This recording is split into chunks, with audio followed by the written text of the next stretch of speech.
श्रीऋणमोचन नरसिंहस्तोत्रम्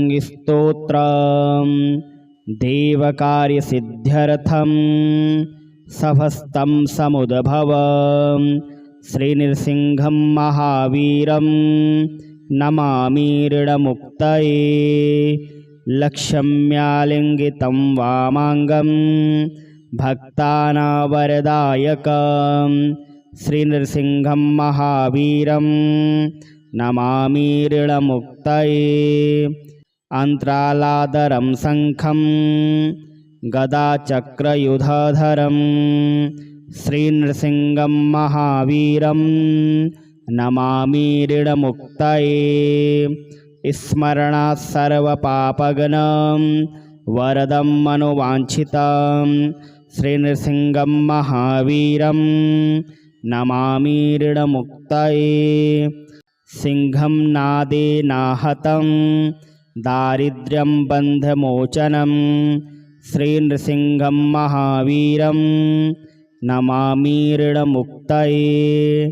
प्रह्लादवरदं श्रीशं धनः कोशः परिपूर्तये श्रीनृसिंहं महावीरं नमामि ऋणमुक्तये। क्रूरग्रहपीडानाशं कुरुते मङ्गलं शुभं श्रीनृसिंहं महावीरं नमामि ऋणमुक्तये। वेदवेदाङ्गयदन्येषं रुद्रब्रह्मादिवन्दितं श्रीनृसिंहं महावीरं नमामि ऋणमुक्तये। व्याधिदुःखं परिहारं समूलशत्रुनिखन्दनं श्रीनृसिंहं महावीरं नमामि ऋणमुक्तये। विद्याविजयदायकं पुत्रपौत्रादिवर्धनं श्रीनृसिंहं महावीरं नमामि ऋणमुक्तये। भुक्तिमुक्तिप्रदायकं सर्वसिद्धिकरनृणां श्रीनृसिंहं महावीरं नमामि ऋणमुक्तये। उग्रं वीरं महाविष्णुं ज्वलन्तं सर्वतोमुखं नृसिंहभीषणं भद्रं मृत्युं नमाम्यहम्। यः पठेत इदं नित्यं सर्वसङ्कटमुक्तये अरुणी विजयी नित्यं धनं शीघ्रम् अवाप्नुयात्। देवकार्यसिद्ध्यर्थं सभस्तं समुद्भवम् श्रीनृसिंहं महावीरं नमामि ऋणमुक्तये। लक्ष्म्यालिङ्गितं वामाङ्गं भक्तानां श्रीनृसिंहं महावीरं नमामि ऋणमुक्तये। अन्तरालादरं शङ्खं गदाचक्रयुधरं श्रीनृसिंहं महावीरं नमामि ऋणमुक्तये। स्मरणात् सर्वपापघ्नं वरदं मनोवाञ्छितं श्रीनृसिंहं महावीरं नमामि ऋणमुक्तये। सिंहं नादेनाहतं दारिद्र्यं बन्धमोचनं श्रीनृसिंहं महावीरं नमामि ऋणमुक्तये। प्रह्लादवरदं श्रीशं धनः कोशः परिपूर्तये श्रीनृसिंहं महावीरं नमामि ऋणमुक्तये। क्रूरग्रहपीडानाशं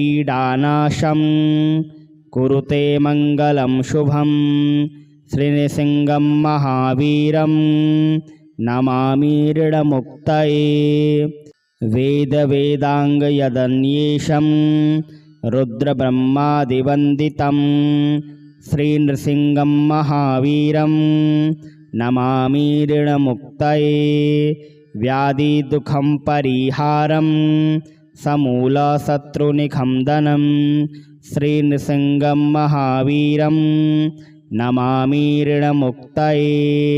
विद्याविजयदायकं पुत्रपौत्रादिवर्धनं श्रीनृसिंहं महावीरं नमामि ऋणमुक्तये भुक्तिमुक्तिप्रदायकं सर्वसिद्धिकरनृणां श्रीनृसिंहं महावीरं नमामि ऋणमुक्तये उग्रं वीरं महाविष्णुं ज्वलन्तं सर्वतोमुखं नृसिंहभीषणं भद्रं मृत्युं नमाम्यहम् यः पठेत इदं नित्यं सर्वसङ्कटमुक्तये अरुणी विजयी नित्यं धनं शीघ्रम् अवाप्नुयात् देवकार्यसिद्ध्यर्थं सभस्तं समुद्भव श्रीनृसिंहं महावीरं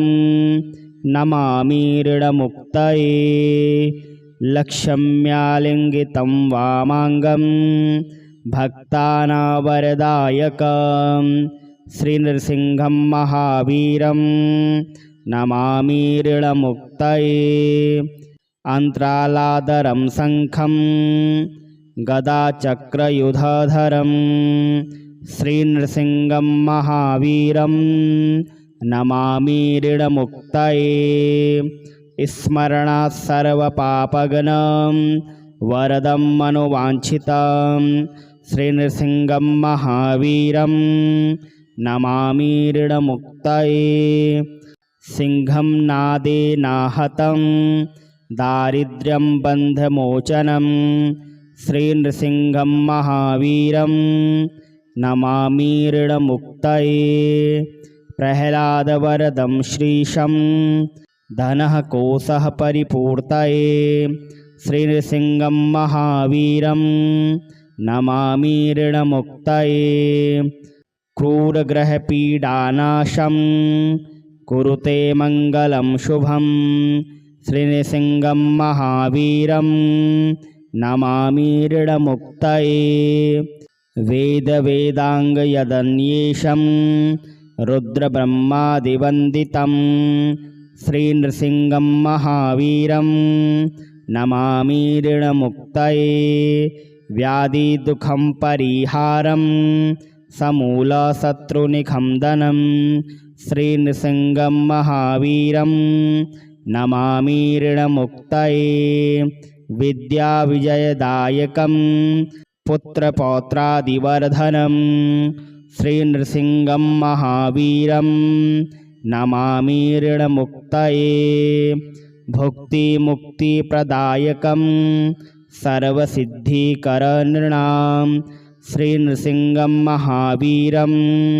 नमामि ऋणमुक्तये उग्रं वीरं महाविष्णुं ज्वलन्तं सर्वतोमुखं नृसिंहभीषणं भद्रं मृत्युं नमाम्यहम् यः पठेत इदं नित्यं सर्वसङ्कटमुक्तये अरुणी विजयी नित्यं धनं शीघ्रम् अवाप्नुयात् देवकार्यसिद्ध्यर्थं सभस्तं समुद्भव श्रीनृसिंहं महावीरं नमामि ऋणमुक्तये लक्ष्म्यालिङ्गितं वामाङ्गं भक्तानावरदायकं श्रीनृसिंहं महावीरं नमामि ऋणमुक्तये अन्तरालादरं शङ्खं गदाचक्रयुधरं श्रीनृसिंहं महावीरं नमामि ऋणमुक्तये स्मरणात् सर्वपापघ्नं वरदं मनोवाञ्छितं श्रीनृसिंहं महावीरं नमामि ऋणमुक्तये सिंहं नादेनाहतं दारिद्र्यं बन्धमोचनं श्रीनृसिंहं महावीरं नमामि ऋणमुक्तये प्रह्लादवरदं श्रीशं धनः कोशः परिपूर्तये श्रीनृसिंहं महावीरं नमामि ऋणमुक्तये क्रूरग्रहपीडानाशं कुरुते मङ्गलं शुभं श्रीनृसिंहं महावीरं नमामि ऋणमुक्तये वेदवेदाङ्गयदन्येषं रुद्रब्रह्मादिवन्दितं श्रीनृसिंहं महावीरं नमामि ऋणमुक्तये व्याधिदुःखं परिहारं समूलशत्रुनिखण्डनं श्रीनृसिंहं महावीरं नमामि ऋणमुक्तये विद्याविजयदायकं पुत्रपौत्रादिवर्धनं श्रीनृसिंहं महावीरं नमामि ऋणमुक्तये भुक्तिमुक्तिप्रदायकं सर्वसिद्धिकरनृणां श्रीनृसिंहं महावीरं नमामि ऋणमुक्तये उग्रं वीरं महाविष्णुं ज्वलन्तं सर्वतोमुखं नृसिंहभीषणं भद्रं मृत्युं नमाम्यहम् यः पठेत इदं नित्यं सर्वसङ्कटमुक्तये अरुणिविजयी नित्यं धनं शीघ्रम् अवाप्नुयात् देवकार्यसिद्ध्यर्थं सभस्तं समुद्भव श्रीनृसिंहं महावीरं नमामि ऋणमुक्तये लक्ष्म्यालिङ्गितं वामाङ्गं भक्तानावरदायकं श्रीनृसिंहं महावीरं नमामि ऋणमुक्तये अन्तरालादरं शङ्खं गदाचक्रयुधरं श्रीनृसिंहं महावीरं नमामि ऋणमुक्तये स्मरणात् सर्वपापगणं वरदं मनोवाञ्छितं श्रीनृसिंहं महावीरं नमामि ऋणमुक्तये सिंहं नादेनाहतं दारिद्र्यं बन्धमोचनं श्रीनृसिंहं महावीरं नमामि ऋणमुक्तये प्रह्लादवरदं श्रीशं धनः कोशः परिपूर्तये श्रीनृसिंहं महावीरं नमामि ऋणमुक्तये क्रूरग्रहपीडानाशं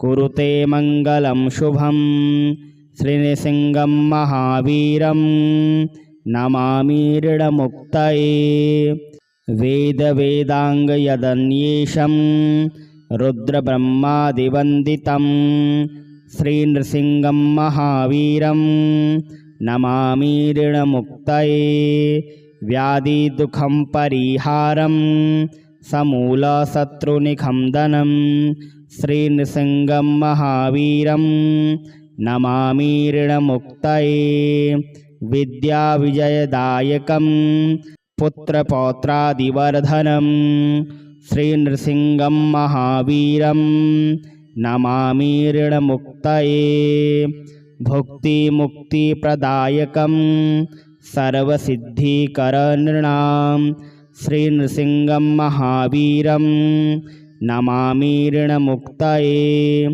उग्रं वीरं महाविष्णुं ज्वलन्तं सर्वतोमुखं नृसिंहभीषणं भद्रं मृत्युं नमाम्यहम् यः पठेत इदं नित्यं सर्वसङ्कटमुक्तये अरुणिविजयी नित्यं धनं शीघ्रम् अवाप्नुयात् देवकार्यसिद्ध्यर्थं सभस्तं समुद्भव श्रीनृसिंहं महावीरं नमामि ऋणमुक्तये लक्ष्म्यालिङ्गितं वामाङ्गं भक्तानावरदायकं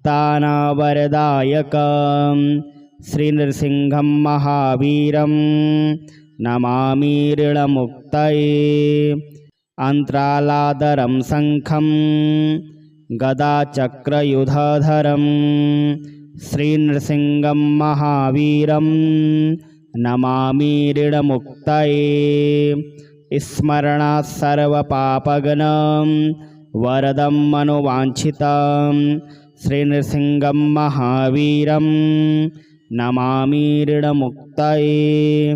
सिंहं नादेनाहतं दारिद्र्यं बन्धमोचनं श्रीनृसिंहं महावीरं नमामि ऋणमुक्तये। प्रह्लादवरदं श्रीशं धनः कोशः परिपूर्तये श्रीनृसिंहं महावीरं नमामि ऋणमुक्तये। क्रूरग्रहपीडानाशं कुरुते मङ्गलं शुभं श्रीनृसिंहं महावीरं नमामि ऋणमुक्तये।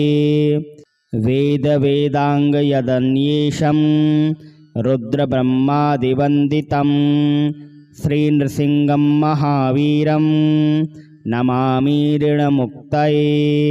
व्याधिदुःखं परिहारं समूलशत्रुनिखन्दनं श्रीनृसिंहं महावीरं नमामि ऋणमुक्तये। विद्याविजयदायकं पुत्रपौत्रादिवर्धनं श्रीनृसिंहं महावीरं नमामि ऋणमुक्तये। भुक्तिमुक्तिप्रदायकं सर्वसिद्धिकरनृणां श्रीनृसिंहं महावीरं नमामि ऋणमुक्तये। उग्रं वीरं महाविष्णुं ज्वलन्तं सर्वतोमुखं नृसिंहभीषणं भद्रं मृत्युं नमाम्यहं। यः पठेत इदं नित्यं सर्वसङ्कटमुक्तये अरुणिविजयी नित्यं धनं शीघ्रम् अवाप्नुयात्। देवकार्यसिद्ध्यर्थं सभस्तं समुद्भव श्रीनृसिंहं महावीरं नमामि ऋणमुक्तये। लक्ष्म्यालिङ्गितं वामाङ्गं भक्तानावरदायकं श्रीनृसिंहं महावीरं नमामि ऋणमुक्तये। अन्तरालादरं शङ्खं गदाचक्रयुधधरं श्रीनृसिंहं महावीरं नमामि ऋणमुक्तये। स्मरणात् सर्वपापघ्नं वरदं मनोवाञ्छितं श्रीनृसिंहं महावीरं नमामि ऋणमुक्तये।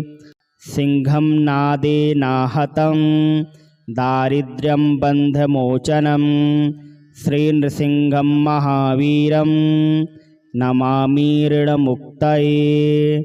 प्रह्लादवरदं श्रीशं धनः कोशः परिपूर्तये श्रीनृसिंहं महावीरं नमामि ऋणमुक्तये। क्रूरग्रहपीडानाशं कुरुते मङ्गलं शुभं श्रीनृसिंहं महावीरं नमामि ऋणमुक्तये। वेदवेदाङ्गयदन्येषं रुद्रब्रह्मादिवन्दितं श्रीनृसिंहं महावीरं नमामि ऋणमुक्तये। व्याधिदुःखं परिहारं समूलशत्रुनिखन्दनं श्रीनृसिंहं महावीरं नमामि ऋणमुक्तये। विद्याविजयदायकं पुत्रपौत्रादिवर्धनं श्रीनृसिंहं महावीरं नमामि ऋणमुक्तये। भुक्तिमुक्तिप्रदायकं सर्वसिद्धिकरनृणां श्रीनृसिंहं महावीरं नमामि ऋणमुक्तये। उग्रं वीरं महाविष्णुं ज्वलन्तं सर्वतोमुखं नृसिंहभीषणं भद्रं मृत्युं नमाम्यहं। यः पठेत इदं नित्यं सर्वसङ्कटमुक्तये अरुणिविजयी नित्यं धनं शीघ्रम् अवाप्नुयात्। देवकार्यसिद्ध्यर्थं सभस्तं समुद्भव श्रीनृसिंहं महावीरं नमामि ऋणमुक्तये लक्ष्म्यालिङ्गितं वामाङ्गं भक्तानावरदायकं श्रीनृसिंहं महावीरं नमामि ऋणमुक्तये अन्तरालादरं शङ्खं गदाचक्रयुधरं श्रीनृसिंहं महावीरं नमामि ऋणमुक्तये स्मरणात् सर्वपापगणं वरदं मनोवाञ्छितं श्रीनृसिंहं महावीरं नमामि ऋणमुक्तये सिंहं नादेनाहतं दारिद्र्यं बन्धमोचनं श्रीनृसिंहं महावीरं नमामि ऋणमुक्तये प्रह्लादवरदं श्रीशं धनः कोशः परिपूर्तये श्रीनृसिंहं महावीरं नमामि ऋणमुक्तये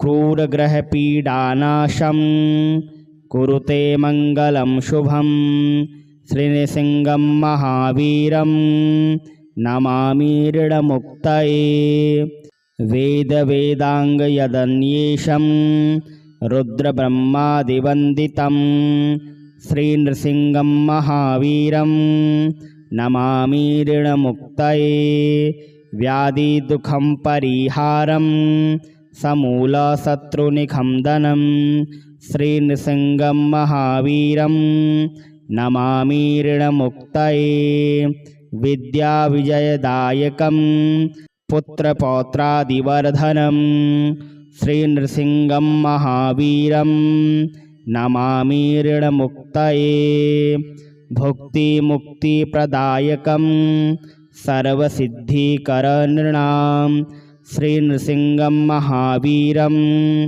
नमामि ऋणमुक्तये उग्रं वीरं महाविष्णुं ज्वलन्तं सर्वतोमुखं नृसिंहभीषणं भद्रं मृत्युं नमाम्यहम् यः पठेत इदं नित्यं सर्वसङ्कटमुक्तये अरुणी विजयी नित्यं धनं शीघ्रम् अवाप्नुयात् देवकार्यसिद्ध्यर्थं सभस्तं समुद्भवं श्रीनृसिंहं महावीरं नमामि ऋणमुक्तये लक्ष्म्यालिङ्गितं वामाङ्गं भक्तानावरदायकं श्रीनृसिंहं महावीरं नमामि ऋणमुक्तये अन्तरालादरं शङ्खं गदाचक्रयुधरं श्रीनृसिंहं महावीरं नमामि ऋणमुक्तये स्मरणात् सर्वपापगणं वरदं मनोवाञ्छितं श्रीनृसिंहं महावीरं नमामि ऋणमुक्तये सिंहं नादेनाहतं दारिद्र्यं बन्धमोचनं श्रीनृसिंहं महावीरं नमामि ऋणमुक्तये प्रह्लादवरदं श्रीशं धनः कोशः परिपूर्तये श्रीनृसिंहं महावीरं नमामि ऋणमुक्तये क्रूरग्रहपीडानाशं कुरुते मङ्गलं शुभं श्रीनृसिंहं महावीरं नमामि ऋणमुक्तये वेदवेदाङ्गयदन्येषं रुद्रब्रह्मादिवन्दितं श्रीनृसिंहं महावीरं नमामि ऋणमुक्तये व्याधिदुःखं परिहारं समूलशत्रुनिखन्दनं श्रीनृसिंहं महावीरं नमामि ऋणमुक्तये विद्याविजयदायकं पुत्रपौत्रादिवर्धनं श्रीनृसिंहं महावीरं नमामि ऋणमुक्तये भुक्तिमुक्तिप्रदायकं सर्वसिद्धिकरनृणां श्रीनृसिंहं महावीरं नमामि ऋणमुक्तये उग्रं वीरं महाविष्णुं ज्वलन्तं सर्वतोमुखं नृसिंहभीषणं भद्रं मृत्युं नमाम्यहम्। यः पठेत इदं नित्यं सर्वसङ्कटमुक्तये अरुणी विजयी नित्यं धनं शीघ्रम् अवाप्नुयात्। देवकार्यसिद्ध्यर्थं सभस्तं समुद्भव श्रीनृसिंहं महावीरं नमामि ऋणमुक्तये लक्ष्म्यालिङ्गितं वामाङ्गं भक्तानां